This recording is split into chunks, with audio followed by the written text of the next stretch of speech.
अगर आप ये वीडियो अभी देख रहे हो तो हो सकता है कि आपने भी वो सारे एड्स देखे हो जिसमें बताया जाता है कि एक क्लिक करो $10 मिलेगा, रोज 30 मिनट एड देखने पर $50 मिलेगा। किसी और की वीडियो, उसकी एडिटिंग, उसकी स्क्रिप्टिंग, मेहनत उसका, आपको बस कॉपी पेस्ट करना, महीने का $5000 मिलेगा। तो क्या आप भी ऐसे शॉर्टकट ट्राई कर चुके हो लेकिन अभी तक ₹10 भी नहीं मिले हैं? या फिर फाइनली आपको रियलाइज हो गया कि पैसा शॉर्टकट से नहीं स्मार्ट वर्क से बनता है? दुनिया में अब लगभग 47% ग्लोबल वर्कफोर्स फ्रीलांसर्स हैं, यानी कि 1.57 बिलियन लोग फ्रीलांसिंग कर रहे हैं। और एशिया के 84% रिक्रूटर्स फुल टाइम एम्प्लॉयज की बजाय फ्रीलांसर्स प्रीफर करते हैं, क्योंकि उनकी कॉस्ट भी बचती है और उनका जो एचआर है वो भी खुश होता है। मतलब दुनिया लिटरली बदल रही है। लोग अब 9 to 5 की जॉब में बॉस की डांट नहीं, अपने टर्म्स पे काम करना चाहते हैं। फ्रीलांसिंग वेव नहीं, एक साइलेंट रिवोल्यूशन बन चुका है जो 2025 के एंड तक $500 बिलियन का मार्केट बन जाएगा। एंड गेस व्हाट, आप अभी भी ट्रेन पकड़ सकते हो, चाहे आपके पास कोडिंग, डिजाइनिंग, कंटेंट राइटिंग या सिर्फ यूट्यूब वीडियोस देखने का एक्सपीरियंस क्यों ना हो, फ्रीलांसिंग आपके लिए भी है। और अगर आप सोच रहे हो कि भाई मेरे पास तो कोई स्किल ही नहीं है, तो आपको टेंशन नहीं लेना है, क्योंकि मेरे पास इसका सॉल्यूशन। इस वीडियो में मैं आपको 7 स्टेप प्रोसेस दूंगा जिससे आप फ्रीलांसिंग शुरू कर सकते हो। आप बिगिनर हो या फिर कंफ्यूज्ड हो, फर्क नहीं पड़ता। And the best part is,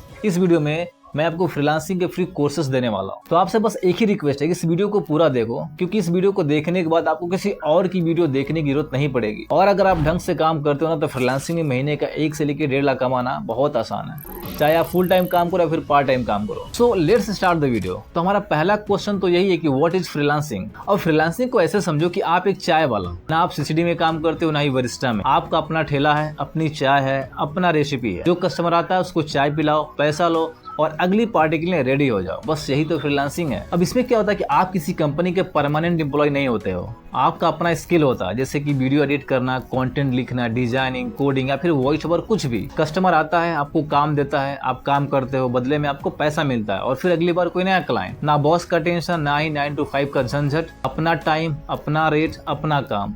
okay, सो अगर आपको चाय वाली बात समझ में आ गई हो तो चलिए चलते हैं अपने 7 स्टेप फॉर्मूला की तरफ, जो आपको बिगिनर से प्रोफेशनल फ्रीलांसर बनाएगा। Okay so, first step is define your निश। रवि एक फ्रीलांसर था जो हर काम के लिए हाँ बोलता था। वीडियो एडिट करना हो गया, रिज्यूम बनाना हो गया, कंटेंट लिखना होगा, सब कुछ करता था, लेकिन बैंक बैलेंस और पहचान दोनों गायब थे। और वजह साफ थी, क्योंकि उसने अपना निश कभी डिफाइन ही नहीं किया। देखिए, फ्रीलांसिंग का मतलब हर चीज करना नहीं होता है, बल्कि एक ऐसी स्किल में एक्सपर्ट बनना होता है जिसकी मार्केट में डिमांड हो, जिसमें आप कंसिस्टेंटली काम कर सकें और जिसके लिए क्लाइंट खुशी से आपको पैसा देने को तैयार हो। अब आप इसको यूं समझिए कि आप एक चाय सेलर हैं। अगर आप 20 तरीके की चाय बेचेंगे तो कस्टमर कंफ्यूज हो जाएगा, लेकिन अगर आप अपने आप को चॉकलेट चाय स्पेशलिस्ट कहें तो हर चॉकलेट लवर आपके स्टॉल पर आकर रुकेगा। अब लोग अक्सर ये सोचते हैं कि जो उनकी पसंद है वही उनका निश है, लेकिन एक प्रोफेशनल निश वो होता है जहाँ पर आपकी स्किल, मार्केट की डिमांड और आपका इंटरेस्ट तीनों मिलते हैं। अब आप में से बहुत सारे लोगों का सवाल होगा कि हम अपना निश कैसे ढूंढे। क्या होता है ना कि शुरू में हमें तो लगता है कि हम सब कुछ कर देंगे,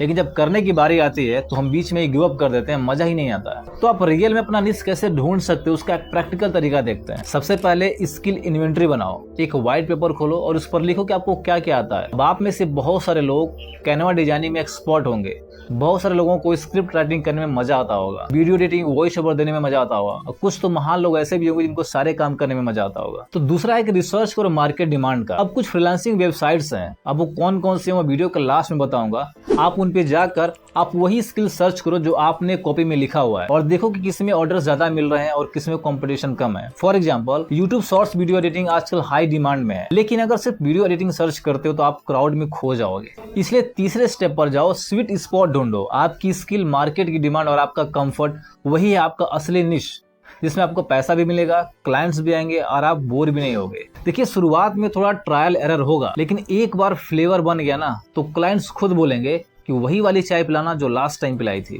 देखिए, फ्रीलांसिंग में निश वही होता है जो आपका सिग्नेचर बन जाए। तो अगर आपको लगता है कि आप रवि वाली गलती नहीं करोगे तो कमेंट बॉक्स में लिखो स्पेशलिस्ट नॉट जर्नलिस्ट। और ऐसी ही बातें अगर चाय के साथ चाहिए तो चैनल को सब्सक्राइब करो और वीडियो को लाइक करो। लाइक का एम है 500।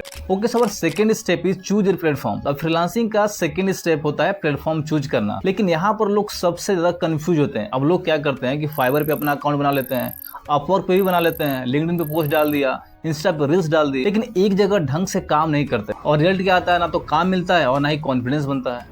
अब पता है प्रॉब्लम क्या है? प्रॉब्लम ये है कि लोग बिना सोचे समझे प्लेटफॉर्म चूज करते हैं, क्योंकि हर एक प्लेटफॉर्म का अपना एक तरीका होता है और सारे प्लेटफॉर्म पे काम करने का मतलब है कि एक सब्जी वाले से पिज्जा बनवाने जैसा। इसलिए एक सिंपल तरीका याद रखो, JSP मॉडल। जे का मतलब है जॉब टाइप। अगर आप छोटी छोटी सर्विसेज प्रोवाइड करते हो, जैसे कि यूट्यूब थंबनेल बनाना, लोगो डिजाइन करना, शॉर्ट्स वीडियो एडिट करना, तो फाइवर आपके लिए बेस्ट प्लेटफॉर्म है, क्योंकि यहाँ पर क्लाइंट्स डायरेक्टली आपको कॉन्टेक्ट करता है। लेकिन अगर आप लॉन्ग टर्म में काम चाहते हो ना, जैसे किसी का पूरा यूट्यूब चैनल संभालना, पूरा वेबसाइट बनाना, तो अपवर्क और टॉपटल आपके लिए बेस्ट रहेगा, क्योंकि यहाँ पर बड़े क्लाइंट्स मिलते हैं। देखिए यस का मतलब होता है स्किल मैच्योरिटी। अगर आप बिगिनर हो, नए हो, तो फाइवर आपके लिए बेस्ट है, क्योंकि यहाँ पर प्रपोजल लिखने का कोई टेंशन नहीं होता है, बस आपको अपना गिग बना के बैठे रहना है। अगर आप एक इंटरमीडिएट हो और पहले से थोड़ा बहुत काम आता है, तो आप अपवर्क यूज करो। माना कि वहां पर कंपटीशन है, लेकिन बहुत कुछ सीखने को भी मिलेगा। और अगर आप एक्सपर्ट हो ना, तो आप लिंक्डइन पे अपनी पर्सनल ब्रांडिंग करो, लोग आपको खुद कांटेक्ट करेंगे काम देने के लिए। देखिए पी का मतलब होता है पर्सनालिटी फिट। अगर आप एक इंट्रोवर्ट हो, इसका मतलब आपको ज्यादा बात करना पसंद नहीं है, तो आपके लिए फाइवर बेस्ट है। कम बात सीधा काम। लेकिन अगर आपको क्लाइंट से बात करना आता है, अपने आइडियाज उनके सामने पिच करना आता है, तो आपके लिए अपवर्क, लिंक्डइन या फिर फ्रीलांसर बेस्ट ऑप्शन है। लेकिन अगर आप थोड़ा क्रिएटिव हो, रील्स, मीम्स या फिर कंटेंट बनाते हो, तो इंस्टा और ट्विटर पर अपना काम दिखाना शुरू करो। अब कई बार क्या होता है ना कि लोग डायरेक्टली डीएम करके भी आपको काम देते हैं। Okay so third step is build your profile. अब फ्रीलांसिंग में प्रोफाइल बनाना एक ऐसा स्टेप है जिससे लोग सबसे ज्यादा लाइटली लेते हैं। अब ये वही जगह है जहां से क्लाइंट्स आपको पहली बार जज करता है, और अगर यही वीक है तो काम मिलने का चांस ऑलमोस्ट जीरो समझो। आप जरा इन दोनों प्रोफाइल को देखो, कमेंट करके बताओ दोनों में क्या डिफरेंस दिख रहा है आपको, और कौन सा प्रोफाइल ज्यादा अट्रैक्टिव है। अब लोग क्या करते हैं कि अपने प्रोफाइल में रिज्यूमे जैसा टाइटल डाल देते हैं, जैसे वीडियो एडिटर या फिर SEO एक्सपर्ट। डिस्क्रिप्शन में लिख देते हैं कि 3 साल का एक्सपीरियंस है, और डीपी में या तो पासपोर्ट फोटो होती है या फिर कोई रैंडम कार्टून इमेज। मतलब पूरा प्रोफाइल देखने में ऐसा लगता है जैसे कि किसी ने फॉर्म भर दिया हो। लेकिन क्लाइंट्स को आपका रिज्यूमे नहीं चाहिए, उसे चाहिए सॉल्यूशन। वो बस ये देखना चाहता है कि आप उसकी स्पेसिफिक प्रॉब्लम को सॉल्व कर सकते हो या नहीं। इसलिए सबसे पहले आपकी डीपी ऐसी होनी चाहिए जो प्रोफेशनल भी लगे और फ्रेंडली भी। एक क्लियर फोटो जिसमें हल्का स्माइल हो और क्लीन बैकग्राउंड, जिससे क्लाइंट को लगे कि आप अप्रोचेबल हो। अब टाइटल में जेनरिक मत लिखो, ग्राफिक डिजाइनर लिखने से अब कुछ नहीं होता है। लिखो I create high converting YouTube thumbnails for educators, जिससे तुरंत क्लाइंट को ये समझ में आ जाए कि आप किस टाइप के क्लाइंट के लिए काम करते हो और क्या रिजल्ट देते हो। अब डिस्क्रिप्शन में सिर्फ ये मत देखो कि आपको क्या क्या आता है, आप ये लिखो कि क्लाइंट्स को क्या मिलेगा। जैसे मैं ऐसे शॉर्ट्स फॉर्म वीडियोज बनाता हूँ जो 80% से ज्यादा वॉच टाइम जनरेट करते हैं। और अगर आप एक बिगिनर हो, आपके पास कोई रिजल्ट नहीं है, तो आप अपना पूरा प्रोसेस एक्सप्लेन करो। जैसे मैं ट्रेंड एनालिसिस करके ऐसे शॉर्ट्स बनाता हूँ जो 15 सेकंड के अंदर हुक करते हैं। और अपने पोर्टफोलियो में क्वांटिटी नहीं क्वालिटी दिखाओ। 3 से 4 अच्छे सैंपल्स दो, जिनके नीचे शॉर्ट्स में केस स्टडी लिखो। जैसे इस थंबनेल से CTR 4% से 10% चला गया, इस ब्लॉग से ऑर्गेनिक ट्रैफिक 2x हो गया। देखो स्किल टैग में सब कुछ मत डालो, सिर्फ वही चीजें डालो जो आप एक्चुअल में क्लाइंट्स को ऑफर करना चाहते हो, वरना क्लाइंट कंफ्यूज हो जाएगा कि आप करते क्या हो। और सबसे इंपॉर्टेंट चीज, आपके प्रोफाइल की लैंग्वेज बिल्कुल सिंपल और क्लाइंट फ्रेंडली होनी चाहिए।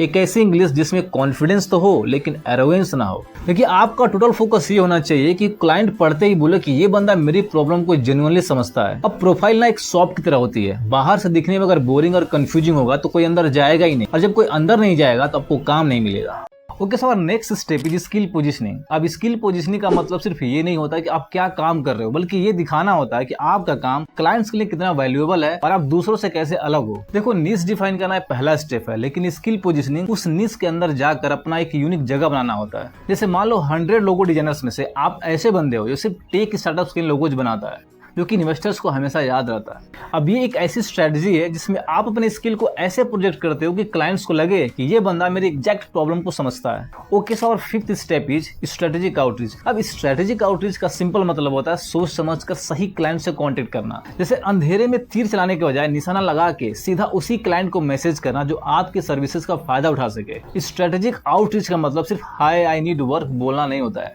बल्कि ये बताना होता है कि आप उस बंदे की प्रॉब्लम का सोल्यूशन हो। अगर कोई यूट्यूबर है जिसका थंबनेल वीक है, तो आप उसको बोलो भाई आपका कंटेंट स्ट्रांग है लेकिन थंबनेल वीक है, मैं आपके लिए थंबनेल बना सकता हूं जो आपका CTR बढ़ा दे। तो ये होता है strategic outreach. Okay so step number 6 is client conversion. अब क्लाइंट कन्वर्जन का सिंपल मतलब होता है कि अपने बात को काम में बदलना ही क्लाइंट कन्वर्जन है। अब जैसे आप किसी क्लाइंट से बात करते हो, आउटरीच करते हो, तो बोलते हो कि hi sir I need work. अब ये सब बोलने से ना काम नहीं मिलता है। क्लाइंट्स को आपको दिखाना पड़ेगा कि आप उनकी एग्जैक्ट प्रॉब्लम को समझते हो और उसका सॉल्यूशन भी दे सकते हो। देखो कन्वर्जन तब होता है जब आप क्लाइंट की बात को ना बड़े ध्यान से सुनते हो, आप उनकी प्रॉब्लम का सही सॉल्यूशन प्रपोज करते हो, ट्रस्ट बिल्ड करते हो। अब ये सब कैसे होगा? अब अगर आपको ट्रस्ट बिल्ड करना है तो आपने जो प्रीवियस काम किया उसको शेयर कर दो या फिर उनका ऑनेस्ट रिप्लाई दे दो। Okay sir, last skill is time and value management. देखिए, टाइम मैनेजमेंट का मतलब ये नहीं होता है कि आप लगातार 10 घंटे बैठ के काम करो, बल्कि ये होता है कि आप अपने काम का प्रायोरिटी सेट करो कि कौन सा काम कब करना है और कितना घंटा करना है। अब इससे क्या होगा कि आपको स्ट्रेस नहीं होगा और आउटपुट ज्यादा आएगा। अब यहाँ पर लोग गलती क्या करते हैं, बेसिकली क्या होता है ना कि लोग मल्टीपल क्लाइंट्स के काम एक साथ उठा लेते हैं। अब उसको आधा अधूरा करके हैंडओवर कर देते हैं। इससे क्या होता है कि उनका रेपुटेशन खराब होता है, टाइम की बर्बादी होती है और दोबारा क्लाइंट लौट कर आपके पास नहीं आता। इसलिए हर क्लाइंट के साथ अपना 100% मत लगाओ। सोचो कि किस क्लाइंट के साथ काम करने से मुझे लॉन्ग टर्म बेनिफिट मिलेगा, कौन सा प्रोजेक्ट में मुझे नए स्किल सीखने का मौका मिलेगा, कौन सा काम टाइम पास है। अब इसका ना एक प्रैक्टिकल फॉर्मूला देखते हैं। एक दिन में 60 to 70% टाइम पेड प्रोजेक्ट्स को दो, 20% टाइम अपने स्किल्स को अपग्रेड करने में लगाओ, 10% टाइम आउटरीच, नेटवर्किंग और पोर्टफोलियो बनाने में लगाओ। अब ऐसे क्या होगा कि आप डेली ग्रो भी करोगे और बर्न आउट भी नहीं होगे। तो बात करते हैं फ्रीलांसिंग वेबसाइट्स के बारे में, जिनके बारे में मैंने वीडियो के स्टार्टिंग में बोला था कि लास्ट तक बने रहो, सब कुछ बताऊंगा। देखो, इस वीडियो में मैंने फाइवर और अपवर्क के बारे में बात किया है, लेकिन रियलिटी ये है कि इन वेबसाइट्स पे कंपटीशन ज्यादा है, क्राउड ज्यादा है, हर दूसरा बंदा यहीं आके ट्राई करता है। लेकिन अब जो आप स्क्रीन पर लिस्ट देख रहे हो, ये कुछ ऐसे फ्रीलांसिंग वेबसाइट्स हैं जहां कंपटीशन बहुत कम है, यानी क्राउड ना के बराबर है। आप इन प्लेटफॉर्म्स पे डायरेक्टली क्लाइंट से कांटेक्ट कर सकते हो और प्रोजेक्ट ले सकते हो। और हाँ, फ्री कोर्सेज का जो लिंक है वो वीडियो के डिस्क्रिप्शन में दिया हुआ है, तो वहां से जाके उसको डाउनलोड कर लो और शुरुआत करो फ्रीलांसिंग की जर्नी की। तो अगर ये वीडियो पसंद आई हो तो लाइक करो, चैनल को सब्सक्राइब करो और कमेंट में जाके बताओ कि आप कौन से प्लेटफॉर्म को ट्राई करने वाले हो। मिलते हैं नेक्स्ट वीडियो में।